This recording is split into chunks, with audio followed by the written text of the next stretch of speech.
바다, 갈릴리 게네사렛이라고도 하죠. 이 게네사렛 바다에서 시몬을 만나시고 그 시몬에게 고기를 많이 잡게 해준 내용입니다. 게네사렛이라는 이름을 붙인 이유는 문자적으로는 검은 거란 뜻입니다. 마치 갈릴리 바다가 검은 것처럼 생겨서 게네사렛이라고 부르기도 하지만 동시에 이 게네사렛이라는 의미는 하나님께서 특별히 우리 삶을 어떻게 인도하시는가를 가르쳐주는 그림 문자이기도 합니다. 오늘 말씀에 보면 주님을 만난 장면이 먼저 말씀을 가르치시는 장면이 나오고 사람들이 많이 나와서 말씀을 듣는 장면이 나와요. 지금 우리가 이 예배 가운데 다 나와서 말씀을 듣고 저는 말씀을 증거하고 있죠. 저는 증거하지만 가르치신 분은 예수님이십니다. 그런데 예수님께서 말씀을 가르치시는 그 구체적인 방법이 무엇인가를 오늘 말씀을 통해 우리에게 자세하게 소개를 하고 있어요. 말씀을 가르치신다는 게 뭘까? 어떻게 말씀을 가르치시는가? 2절에 보면 그 내용이 좀 더 구체적으로 나옵니다. 같이 한번 읽어보겠습니다. 시작. 호숫가에 배 두 척이 있는 것을 보시니 어부들은 배에서 나와서 그물을 씻는지라. 성경에 배 이야기가 참 많이 나옵니다. 노아 방주도 테베라는 배죠. 하나님께서 노아에게 너의 구원을 위해 방주를 지으라고 명령을 하십니다. 방주를 짓는 방법이 키도 없어요. 그리고 창문만 내놓고 그냥 이 노도 없고 배라고 할 수 없는 상자에 불과해요. 하나님은 우리에게 끊임없이 나의 구원을 위해 방주를 짓도록 하시죠. 모두에게 배의 제목을 주셨어요. 배를 주셨는데 그 배가 방주가 되기를 원해요. 이 배라는 이 디아그라는 이 배라는 거꾸로 써졌구나. 아르크라는 이 배라는 말은 원래는 아누라는 배라는 말은 하나님이 사람에게 주신 하나님의 마음을 의미합니다. 모두에게는 자기 배가 있습니다. 자기 배가 없으면 이 넓은 인생의 항해를 할 수가 없어요. 어떤 피조물도 자기 인생이 없습니다. 사람에게만 하나님이 배를 주셨죠. 배. 그 배는 하나님의 형상, 하나님의 마음. 사람에게만 하나님의 마음이 있습니다. 하나님의 마음, 이보다 아름답고 이보다 소중하고 이보다 보배롭고 이보다 영광스러운 건 없습니다. 사람들은 주객이 전도됐다는 말을 많이 합니다. 세상의 문제 때문에 마음을 상해버려요. 하나님 주신 도구 때문에 마음이 상하고 마음을 방치합니다. 그러나 우리는 어떤 경우에도 어떤 문제도 내 마음에 유익이 되게 하고 내 마음을 기쁘게 하고 내 마음을 평안하게 하고 내 마음을 행복하게 하고 내 마음을 부요하게 하는 일에 초점을 잃으면 안 됩니다. 어떤 사건도 하나님은 다 나의 마음을 더 풍성하고 더 행복하고 더 의미 있고 능력 있고 값지게 만들기 위한 도구로 주셨습니다. 배에는 어부가 있죠. 어부는 바다의 물고기를 마음껏 잡을 수 있는 디아그. 우리는 내 마음을 통해 내 삶을 마음껏 누릴 수가 있습니다. 그런데 구체적인 방법은 그물을 만들어야 돼요. 그물이 있어야 됩니다. 이 미크스라라는 그물은 하나님이 사람에게만 주신 능력이에요. 그물이 없으면 고기를 잡을 수가 없습니다. 구체적으로 그물은 생각을 생각하는 거예요. 그물을 씻는지라 라고 했는데 사람만 생각을 생각할 수가 있습니다. 모든 피조물에 생각이 있죠. 우리가 없다고 착각하지만 나무는 나무대로 또 동물은 동물대로 식물은 식물대로 다 나름대로의 지정의가 있습니다. 그러나 어떤 피조물도 사람 외에 하나님의 형상을 가진 사람 외에 생각을 생각할 능력이 없습니다. 생각을 생각하지 못하면 절대로 자기 삶을 자기가 주관할 수가 없습니다. 주도할 수가 없습니다. 삶의 항해를 경험할 수가 없는 거죠. 그러나 하나님은 사람에게는 생각을 생각할 능력을 주셨습니다. 우리는 무한한 생각을 합니다. 어떤 생각도 하나님이 주시지 않는 생각은 없습니다. 어떤 생각도 소중하지 않는 생각은 없습니다. 낙심이 되고 불안하고 염려가 되고 화가 나고 절망이 되고 그런 생각이 떠오를 때가 있어요. 안 되겠는데, 못 하겠는데. 그러나 그 생각이 떠오르는 건 문제가 아니지만 그걸 어떻게 생각하느냐는 아주 중요합니다. 그걸 다 배움의 기회, 성장의 기회, 성숙의 기회로 사용하면 모든 생각은 하나님이 주신 소중한 삶의 건축 재료입니다. 수많은 생각들을 생각하면서 우리는 하나님의 사람으로 온전하게 자라갈 수가 있는 것입니다. 그런데 생각을 생각하지 않습니다. 화가 났다. 왜 화가 났지? 화가 난 원인이 뭘까? 이걸 통해 하나님 뭘 깨닫게 하실까? 이걸 통해 하나님이 나에게 어떤 축복을 주실까? 생각을 안 해요. 그리고 화가 나면 화를 내고 맙니다. 성경은 이런 삶을 살았으나 죽은 자고 짐승과 같은 삶이라고 말합니다. 겉으로는 사람이에요. 자기는 사람이라고 확신해요. 그러나 삶의 내용은 짐승과 다를 바가 하나도 없어요. 사람은 행동과 반응과 행동에 공간이 꼭 있습니다. 짐승은 공간이 없어요. 바로 반응합니다. 바로 반응해요. 바로 자극과 반응에 공간이 하나도 없지만 사람은 반드시 씻는 시간이 있습니다. 이 자극에는 어떤 하나님의 뜻이 있지? 어떤 하나님의 인도하심이 있지? 어떤 하나님의 축복이 있지? 생각해보면 생각할수록 하나님의 은혜 아닌 게 하나도 없습니다. 그게 바로 그물을 씻는 일이죠. 그물을 잘 씻으면 반드시 하나님이 주시는 복이 있습니다. 그 복이 뭔지 3절을 읽어봅시다. 시작. 예수께서 한 배에 오르시니 그 배는 시몬의 배라. 육지에서 조금 떼기를 청하시고 앉으사 배에서 무리를 가르치시더니, 배우고자 하면 반드시 예수님이 내 마음에 찾아오십니다. 깨닫고자 하면 반드시 오르십니다. 반드시 도와주십니다. 주님이라고 부르면 반드시 때마다 일마다 그 수준에 맞게, 그 상황에 맞게 반드시 오르십니다.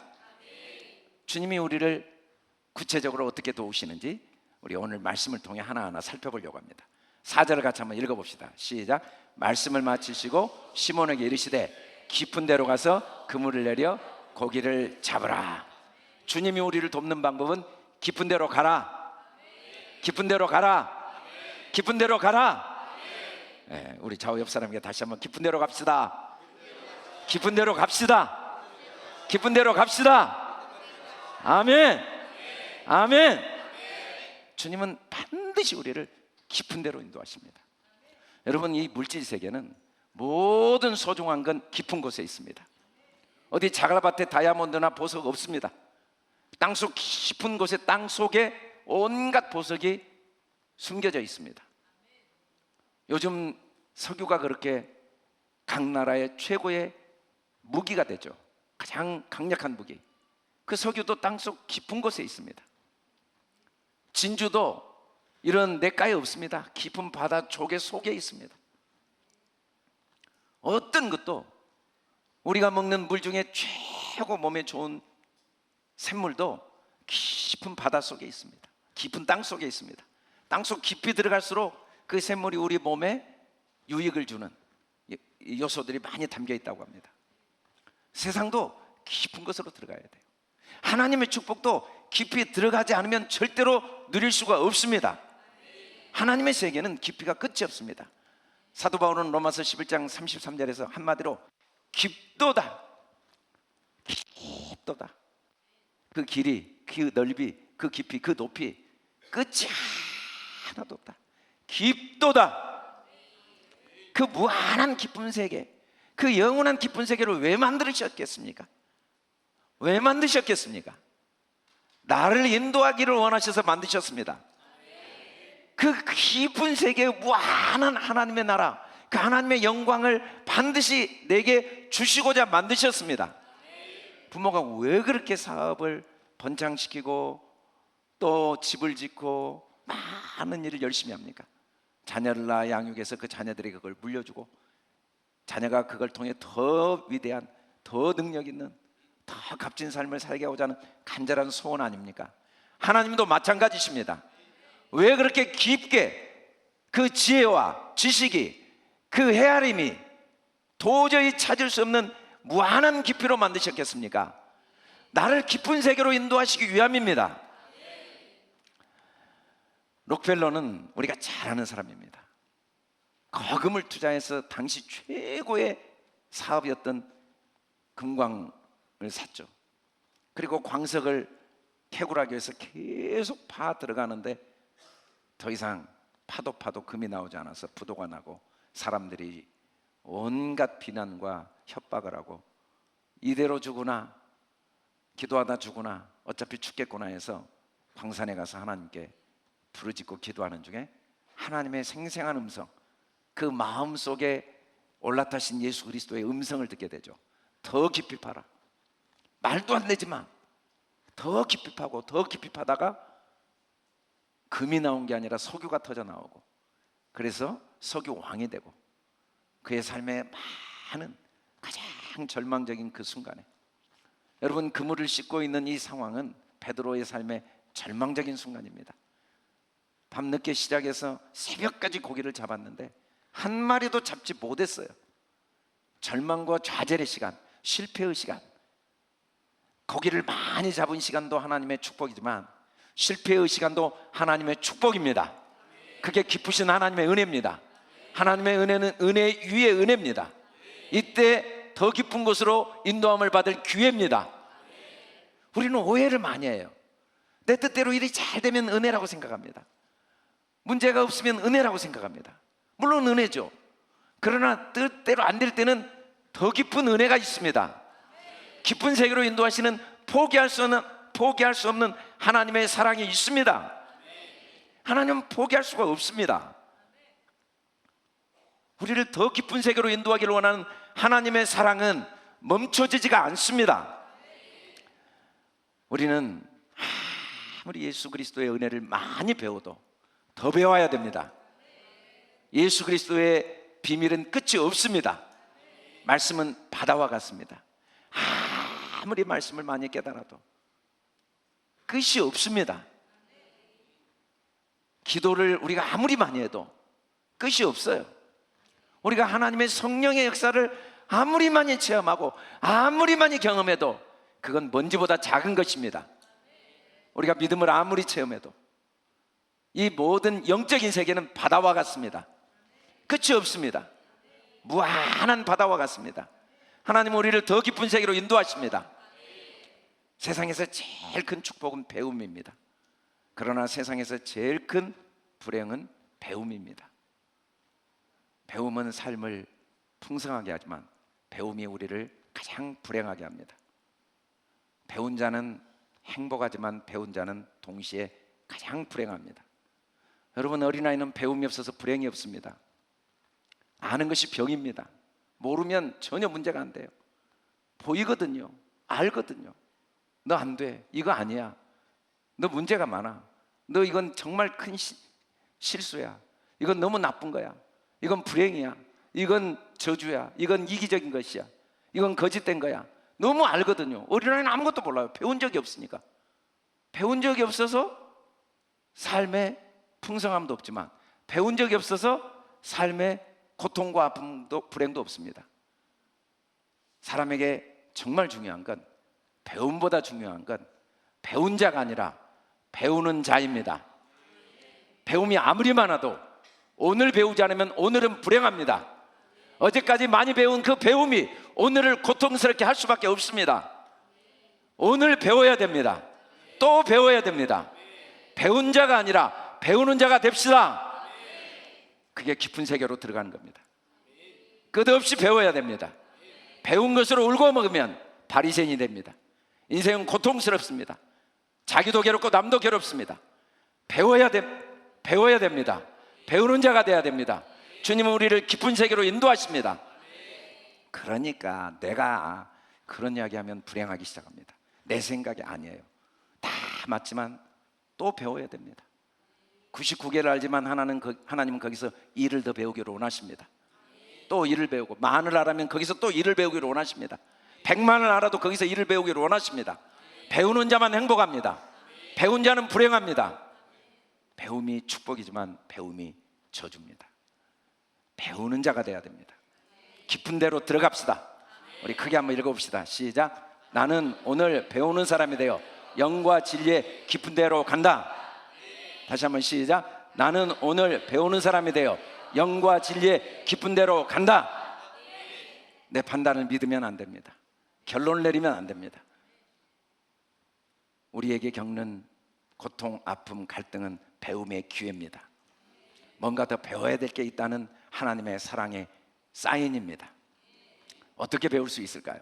5절을 크게 한번 읽어봅시다. 시작. 시몬이 대답하여 이르되 선생님, 우리들이 밤이 새도록 수고했을 때 잡은 것이 없지만은 말씀에 의지하여 내가 그물을 내리리다 하고, 말씀에 의지하여, 말씀을 의지하여, 경험을 의지하고 지식을 의지하고 상식을 의지하면 그물을 내릴 수 없습니다.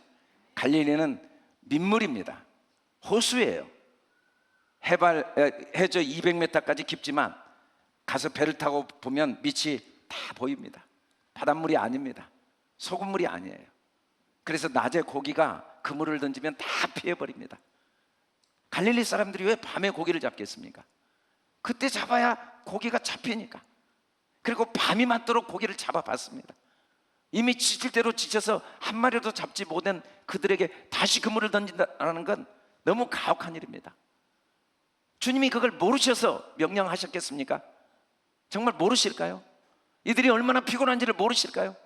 이들이 지금 마음 상태가 어떤지를 모르실까요? 이들이 밤새도록 수고한 걸 모르실까요? 한 마리도 잡지 못한 걸 모르실까요? 낮에는 헛수고만 한다는 걸 모르실까요? 알면서 왜 그럴까요? 괴롭히려고? 골탕 먹이려고? 아닙니다. 더 깊은 세계는 말씀을 의지하는 세계이기 때문에 자기 한계, 자기 경험, 자기 지식을 넘지 않으면 더 깊은 세계로 들어가지 못하기 때문에 깊은 데로 가라고 명령하신 거죠. 베드로는, 시몬은 말씀에 의지하여, 예수님께서 살리는 건 영이다. 영은요, 한계가 없습니다. 공간의 한계, 시간의 한계가 없습니다. 능력의 한계가 없습니다. 말씀을 의지한다는 건 영을 의지하는 거고 진리를 의지하는 거고, 영과 진리의 세계는 철저하게 한계를 부인하는 것입니다. 한계를 절대로 인정하지 않는 것입니다. 한계는 없습니다. 한계적인 생각만 존재한다는 사실은 변할 수 없는 진리입니다. 우리 마음에 수없이 많은 한계들이 나를 감옥에 가두고 있습니다. 똑같은 감옥이지만 그곳에서 서신서 4권을 쓰고 세계 선교를 한 바울이 있습니다.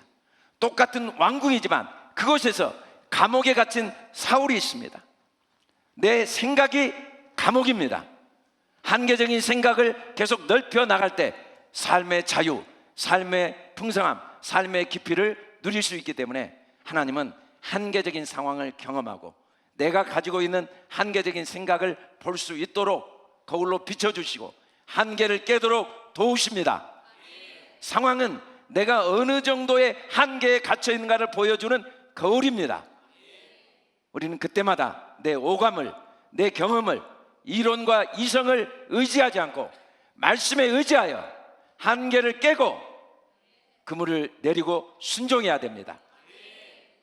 세계적인 문호 파스칼은 인간의 이성을 십자가에 못 박는 것이 신앙의 시작이라고 했습니다. 신앙과 이성은 병립될 수가 없습니다.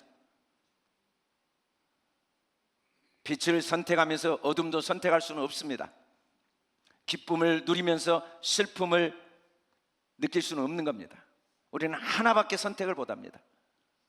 빛을 선택했다는 건 어둠을 포기했고, 어둠을 선택했다는 건 빛을 포기한 겁니다. 우리는 한계에 딱 갇혀 있습니다. 그러나 영의 세계는 한계가 없습니다. 빛과 어둠도 다 빛입니다. 다 빛입니다. 한계가 없습니다. 우리는 항상 말씀에 의지해야 됩니다. 어떤 경우도 영을 선택한 증거는 생명입니다. 확장을 선택합니다. 희망을 선택합니다. 승리를 선택합니다. 생명은 끝없이 확장합니다. 끝없이 자랍니다.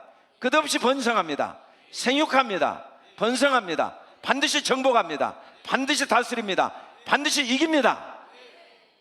우리는 말씀을 의지해야 됩니다. 안 돼, 끝났어, 틀렸어, 어쩔 수 없어. 절대로 우리는 보이는 것, 내 경험, 내 지식, 내 판단을 의지하지 않고 말씀을 의지할 때 더 깊은 세계로 들어갈 수가 있습니다. 아브라함을 보십시오. 얼마나 한계적이고 약점이 많았습니까?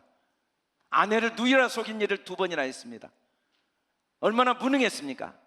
아이 하나 낳을 능력이 없이 100세가 되었습니다. 그러나 그럼에도 불구하고 나는 독덩어리다, 나는 열국의 압이다, 아브라함이라고 사람들에게 자기를 소개했습니다. 말씀을 의지했습니다. 이삭을 보십시오. 얼마나 연약합니까? 얼마나 지혜도 부족하고 분별력도 부족했습니까? 그러나 하나님의 약속을 의지하고 한계를 이길 때 사람들이 다 그 앞에 굴복했습니다. 야곱을 보십시오. 요셉을 보십시오. 노예로 팔려갔습니다. 감옥에 갇혔습니다. 모세를 보십시오. 혈기를 이기지 못하고 광야 생활을 40년을 했습니다. 노아를 보십시오. 그 축복을 받고도 술을 먹고 그의 허물을 드러냈습니다. 여호수아를 보십시오. 바울을 보십시오. 다 하나님 앞에 허물과 약점이 있었지만 그들은 말씀을 의지하여 한계를 극복했습니다. 우리 같이 한번 읽어봅시다. 시작. 나는 오늘 요동치 않고 믿음으로 순종하여 말씀의 깊은 데로 간다. 우리는 요동하면 안 됩니다. 깊은 세계는 절대 요동함이 없습니다. 고난과 실패, 성공과 승리 동일하게 봐야 됩니다. 마음이 요동하면 안 됩니다. 이 속에 하나님의 생명이 있어. 이 속에 하나님의 사랑이 있어. 이 속에 하나님의 축복이 있어. 나는 할 수 있어. 반드시 할 수 있어. 반드시 하나님 나와 함께 하셔. 반드시 나를 도우셔. 반드시 축복하셔. 생명을 선택해야 됩니다. 그러면 하나님이 이걸 통해 뭘 배우게 하실까? 배움의 세계로 들어가면 하나님이 깨닫게 하십니다. 내가 이전에 경험하지 못한, 내가 이전에 깨닫지 못한 내 모습을 보게 하고 내 연약함, 내 어리석음, 내 한계를 하나하나 깨닫게 하시고 회개하고 성령의 충만함을 받고 하나님의 은혜의 세계, 그 풍성한 사랑의 세계, 능력의 세계로 우리를 인도하십니다. 이때 말씀에 의지할 때, 순종할 때, 믿음으로 순종할 때, 말씀의 깊은 세계로 갈 때 어떤 일이 일어나는지 6절을 같이 한번 읽어봅시다. 시작. 그렇게 하니 고기를 잡은 것이 심이 많아 그물이 찢어지니라. 그물이 찢어졌다는 의미는 하나님이 복을 주셨지만 아직 감당할 그릇은 만들어지지 않았다는 뜻입니다. 말씀에 순종을 했지만 그 순종이 나의 인격이 되고 나의 믿음이 되고 나의 삶이 된 건 아니죠. 예수님의 말씀을 듣고 순종을 했지만 그게 내 믿음은 아니었어요. 그런데 요한복음 21장에 가면 그때는 그물이 찢어지지 않습니다. 우리는 가끔 부흥회를 통해 은혜를 받지만 그때 순종해서 받은 은혜는 내가 아직 내 믿음으로 형성되어 있지는 않습니다. 그물이 찢어져 버리면 안 되죠. 고기를 아무리 많이 잡아도. 그물은 우리가 갖고 있는 생각의 틀입니다. 영국의 한 찰튼경이 정말 신실한 믿음의 사람이었는데 집안에서 일하는 하녀도 얼마나 행복하겠어요.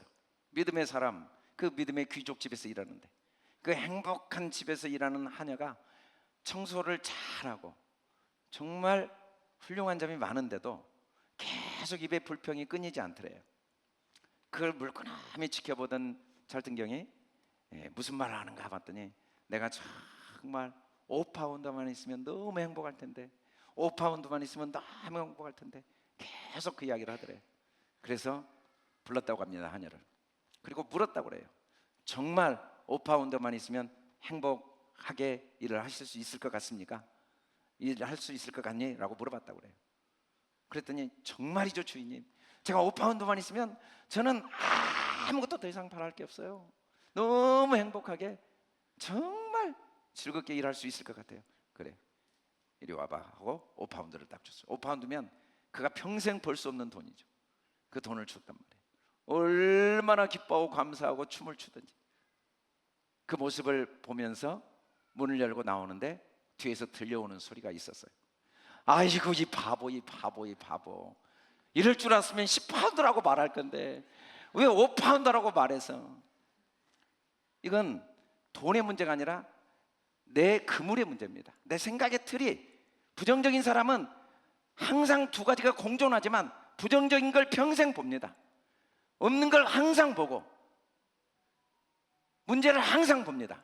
긍정적인 사람은 세상에 문제가 항상 있지만, 항상 삶에 고난이 있지만 항상 감사합니다. 그 속에 항상 하나님의 은혜를 보고, 그 속에 항상 하나님의 하신 일을 보고. 사람도 부정적인 사람은 항상 의심하고 문제를 봅니다. 긍정적인 사람은 항상 뭐 그건 그거고 긍정적인 것만 봅니다. 이건 내 그물의 문제입니다. 그물이 어떻게 만들어졌느냐. 내 그물이 만들어지지 않으면 하나님의 복을 주셔도 담을 수가 없습니다. 사람들은 하나님의 복을 주시지 않는다고 착각합니다. 그들이 와서 채우는데 배도 잠겨버렸습니다. 그물만 찢어진 게 아니고 배까지 잠겨버렸어요. 인생이 잠겨버리면 무슨 소용이 있겠어요? 내 마음이 잠겨버리면 복받아서 무슨 소용이 있겠어요? 여러분, 고난이 있습니까? 여러분, 시련이 있습니까? 여러분, 실패했습니까? 여러분, 문제가 있습니까? 아무도 없으시죠? 대답을 안 하신 것 보니까. 있으십니까? 있으십니까? 기뻐하시기 바랍니다. 축복입니다. 여러 가지 환난을 당하셨습니까? 온전히 기쁘게 여기십시오. 그물을 만들어주는 주님의 손길입니다. 우리는 복만 주라고 하십니다. 주님은 그물부터 만들어 주십니다. 아무리 복을 줘도 그물이 찢어져 버리면 소용이 없습니다. 그물을 만드는 시간이 고난의 시간입니다. 그물을 만드는 시간이 시련의 시간입니다. 그물을 만드는 시간이 실패와 문제의 시간입니다. 그 시간이 없었으면 우리는 지금 현재 누리는 축복도 절대 누리지 못합니다. 그 시간들이 그나마 오늘 누리고 있는 축복을 누리게 하는 선물입니다. 주님은 끝없이 복을 주시는 분이십니다. 주님은 반드시 우리에게 우리의 구하는 것보다 넘치게 주십니다. 주님은 주기를 간절히 원하십니다. 주님은 은혜 외에 가진 것이 없어서 은혜 베푸는 일밖에 못 하십니다. 주님은 부족함이 없어서 섬기는 일밖에 못 하십니다. 주님은 우리의 구하는 것보다 넘치게 주시는 일 외에 할 일이 없습니다. 문제는 우리의 그물이 준비되어 있지 않아서 그물이 찢어져 버리고 배도 잠기는 게 문제입니다. 원망하지 말고, 불평하지 말고, 환경과 사람을 탓하지 말고 내 그물을 살펴야 됩니다. 내가 더 깊은 세계로 들어가야 됩니다. 하나님은 나를 깊은 세계로 인도하십니다. 영과 진리의 세계로 인도하십니다. 말씀의 세계로 인도하십니다. 마침내 축복의 세계로 인도하십니다. 잔잔한 바다에서는 훌륭한 뱃사공이 만들어지지 않는다. 영국의 속담입니다. 여러분 인생이 지금 잔잔한 분 계십니까? 안타까운 일이죠. 우리 교인 중에 부부가 새 아이를 데리고 매일 저녁에 오늘 하루 혹시 실수한 일, 잘못한 일을 서로 돌아가면서 이야기하는 시간을 갖는다고 합니다. 그러면 누가 초등학교 1학년이 나 오늘 이런 잘못했어요. 그럼 모두가 크게 기뻐하고 축복하면서 너무 행복하다. 오늘 뭔가를 배웠으니까. 그런데 누군가는 오늘 아무것도 잘못한 일이 없었어. 어려움도 없었고 잔잔했어. 너무 아쉽다. 참 하나님이 은혜를 주셨지만 오늘은 특별히 배운 게 없었구나 하고 그 일을 매일 하는 부부가 있다는 말을 듣고 제가 깜짝 놀랐어요.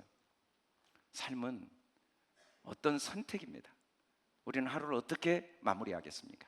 주신 은혜도 좋지만 고난을 더 감사할 줄 알고 문제를 더 감사할 줄 알고 잔잔한 바다에서는 절대로 훌륭한 뱃사공이 나오지 않고 훌륭한 뱃사공이 안 되면 내 배를 남들이 주관해버립니다. 돈이 주관해버립니다. 사람의 태도가 주관해버립니다. 환경이 주관해버립니다. 상황이 나를 주관해버립니다. 내 배를 끌고 다닙니다. 내가 노령한 뱃사공이 되면 어떤 환경, 어떤 상황, 어떤 사람, 어떤 문제도 내가 유유히 항해하며 즐길 수가 있습니다. 주님은 우리를 노련한 뱃사공이 되기를 원하십니다. 깊은 세계로 인도하십니다. 우리 크게 한번 읽어봅시다. 시작. 나는 오늘 기쁨과 담대함으로 도전하고 시도하여 축복의 깊은 데로 간다. 100여 명이 앉아 있습니다. 예수님 믿으십니까? 막 10원짜리 20원짜리가 나옵니다. 포기했으면 전도왕이 안 됩니다. 창피했습니다. 한 번 더 창피한 거예요. 항상 한 번만 더 무시당하는 거죠. 한 번만 더 고통당하는 거죠. 한 번만 더 아파보는 거죠. 한 번만 더 실패해보는 거예요. 실패는 성공의 어머니니까 한 번 더 실패해보는 거예요. 한 번만 항상 하면 돼요. 두 번은 없습니다. 우리는 동시에 두 번을 경험 못해요. 한 번이에요. 한 번. 한 번만 더 해보면 됩니다. 도전하는 자, 모든 성공한 사람, 모든 업적을 남긴 사람, 모든 승리자는 도전한 사람입니다. 머뭇거리면 안 돼요. 정주영 씨가 그 한 사람 때문에 그 가문의 수천 명이 전 세계 그 영향력 있는 축복받은 가문이 된 단어 하나가 해봤어? 해보이는 거예요. 가장 큰 위험은 위험을 감수하지 않는 것. 가장 큰 리스크는 리스크를 피하는 것. 시도하면 위험이 없습니다. 위험을 그냥 받아들이는 거예요. 어차피 결과는 둘 중에 하나입니다. 성공과 실패 둘 다 무조건 좋습니다. 성공은 성공해서 좋고 실패는 더 큰 깊은 세계로 인도해서 좋고. 어떻게 모든 게 좋은데 도전하지 않을 수 있습니까? 더 섬겨보고 더 헌신해보고 더 전도해보고 더 기도해보고 더 도전해보고 더 희생해보고 더 마음껏 도전해봐야 됩니다. 시도한 것만 남습니다. 미련이 하나도 없어요. 저는 다 해봤으니까 앞으로도 그냥 하다 갈 거예요. 뭐든지 할 거예요. 그냥 할 거예요. 아무 생각 없어요. 누가 뭐라고 해도 어떤 결과도 저에게는 아무 의미가 없어요. 저는 오늘이라는 시간을 그냥 보내고 싶지가 않아요. 뭔가를 할 거예요. 뭔가를 도전해보고 내가 할 수 있는 일을, 할 수 없는 일이 만 가지여도 관심이 없습니다. 주님은 우리가 반드시 만선의 축복의 깊은 데로 가기를 원하십니다. 담대하게 도전하기를 원하십니다. 도전합시다. 시도합시다. 깊은 세계로 갑시다. 할렐루야. 우리 다 같이 일어나 읽어봅시다. 시작. 깊은 데로 인도하시는 예수님 말씀. 시작. 말씀을 마치시고 시몬에게 이르시되 깊은 데로 가서 그물을 내려 고기를 잡으라. 시작. 나는 오늘 배우는 사람이 되어 영과 진리의 깊은 데로 간다. 나는 오늘 요동치 않고 믿음으로 순종하여 말씀의 깊은 데로 간다. 나는 오늘 기쁨과 담대함으로 도전하고 시도하여 축복의 깊은 데로 간다. 할렐루야. 할렐루야. 할렐루야. 시작. 온 땅에 그리스도의 향기를 천국을 경험하고